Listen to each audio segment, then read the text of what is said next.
নমস্কার, hello everyone, আমি Tithi. Welcome to my YouTube channel Tithi's travel journal.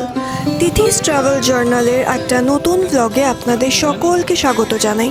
খাজুরাহোর হোটেলে চেক ইন করার পর ফ্রেশ হয়ে এখন আমরা চলে এসেছি খাজুরাহো টেম্পলের মেন এন্ট্রি গেটের সামনে।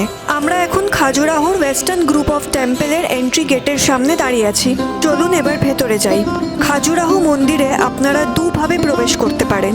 আপনারা যদি খাজুরাহো মন্দিরের ইস্ট এবং সাউদার্ন দিকের মন্দিরগুলো দেখতে চান, তাহলে আপনারা ইস্ট এবং সাউদার্ন অর্থাৎ পূর্ব এবং দক্ষিণ দিকের গেট দিয়ে প্রবেশ করতে পারেন। আপনারা বিনামূল্যে প্রবেশ করতে পারেন পূর্ব এবং দক্ষিণ দিকের গেট দিয়ে।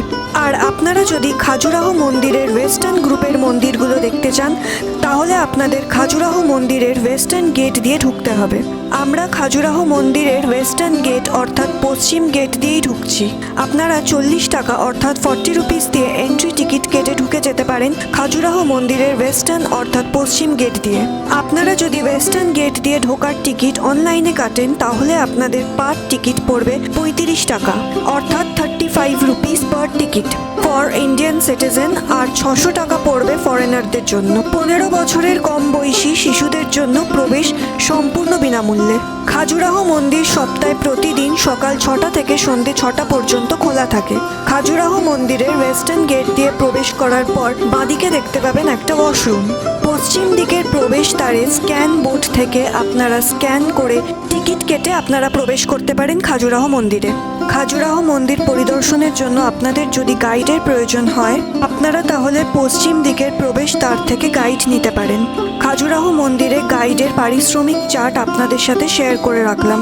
খাজুরাহো মন্দির খাজুরাহো গ্রুপ অফ মনুমেন্টস একটি বিখ্যাত ইউনেস্কো ওয়ার্ল্ড হেরিটেজ সাইট। এটি মূলত তার অনন্য নগর স্থাপত্য শিল্প এবং নিখুঁত ভাস্কর্যের জন্য সারা বিশ্ব জুড়ে পরিচিত। মধ্যপ্রদেশের ছতারপুর জেলায় অবস্থিত এই খাজুরাহো মন্দির। খাজুরাহো মন্দির রক্ষণাবেক্ষণের দায়িত্বে রয়েছে the archaeological survey of India.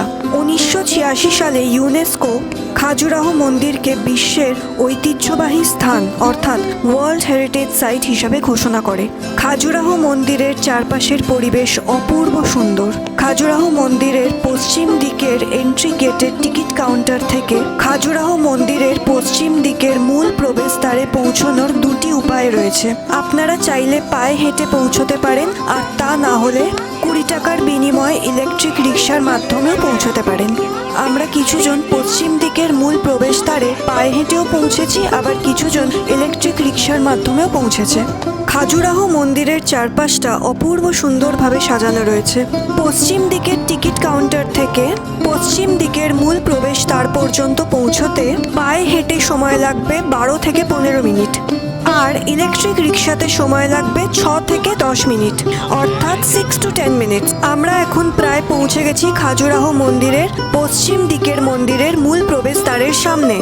সামনেই রয়েছে টিকিট চেকিং কাউন্টার। সামনের এই টিকিট চেকিং কাউন্টারে টিকিট দেখিয়ে আপনারা প্রবেশ করতে পারেন খাজুরাহো মন্দিরের পশ্চিম দিকের মন্দিরগুলো দেখার জন্য। আমরা এখন টিকিট দেখিয়ে প্রবেশ করছি খাজুরাহো মন্দিরের পশ্চিম দিকের মন্দিরগুলো দেখার জন্য। খাজুরাহো মন্দিরে প্রবেশের আগে আপনাকে টিকিট কাউন্টারের কাছে আপনাদের যে কোনো একজনের নাম এবং সাথে আপনারা কতজন যাচ্ছেন তার বিষয় লিখে দিতে হবে। খাজুরাহো মন্দির মধ্যযুগের ভারতের অন্যতম শ্রেষ্ঠ শিল্প নিদর্শন।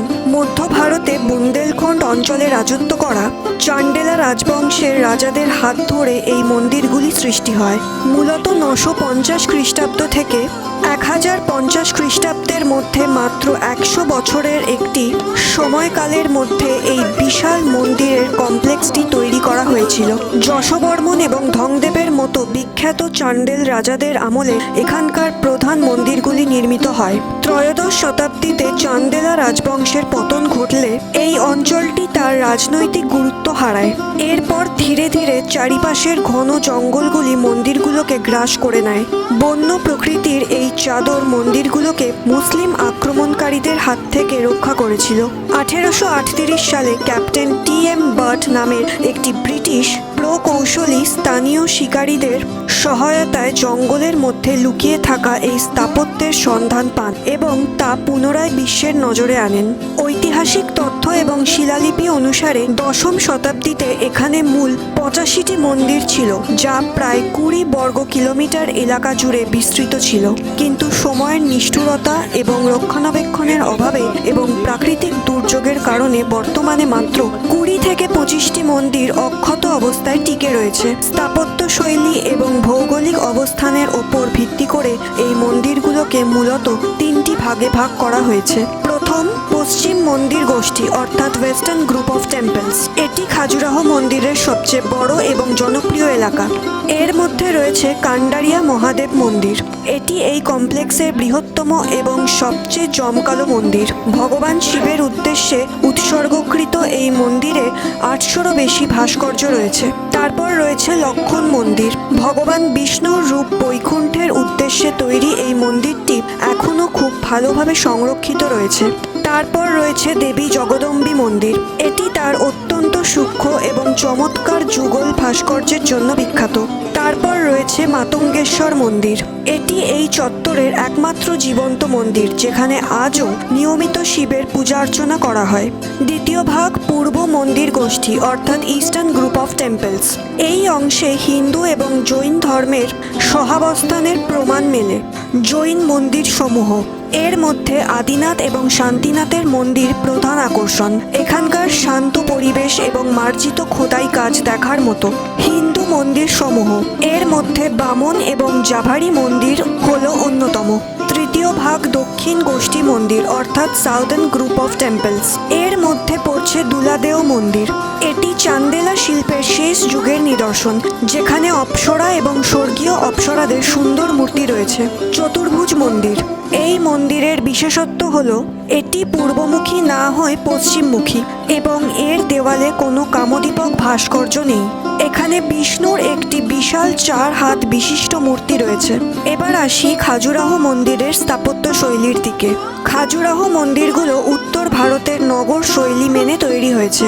মন্দিরগুলোর চূড়া বা শিকড়গুলো দূর থেকে দেখলে মনে হয় যেন হিমালয়ের পর্বত শৃঙ্গ আকাশ ছুঁয়ে দাঁড়িয়ে আছে। স্থাপন কৌশল, এই মন্দিরগুলো তৈরিতে কোনো সিমেন্ট বা চুনা মাটির ব্যবহার করা হয়নি।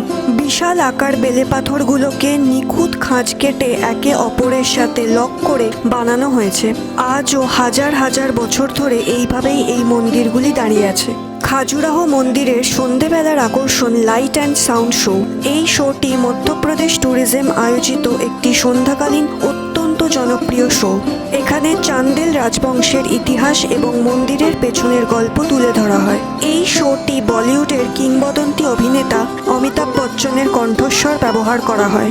মার্চ মাস থেকে সেপ্টেম্বর মাস অর্থাৎ গ্রীষ্মকালে লাইট অ্যান্ড সাউন্ড ইংলিশ ভার্সনের শোটা শুরু হয় সন্ধ্যে 7:30 থেকে এবং শেষ হয় রাত্রির 8:25 অর্থাৎ শুরু হয় ইভিনিং 7:30 PM এবং শেষ হয় অ্যাট নাইট 8:25 PM।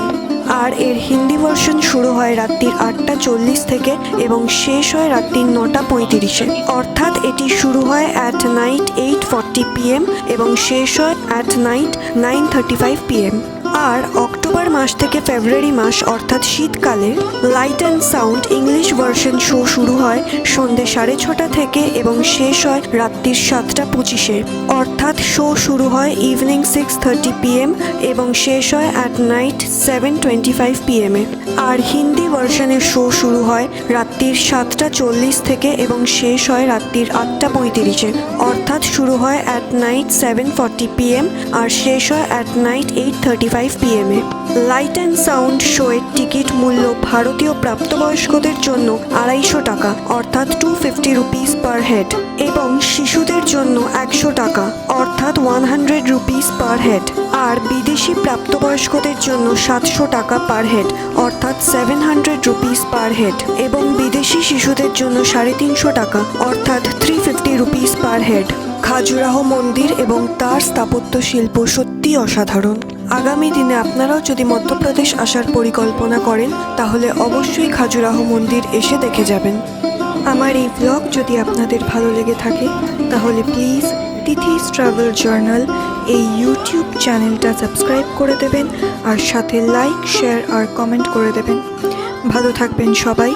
দেখা হচ্ছে আপনাদের সাথে খুব তাড়াতাড়ি আবার একটা নতুন ব্লগে।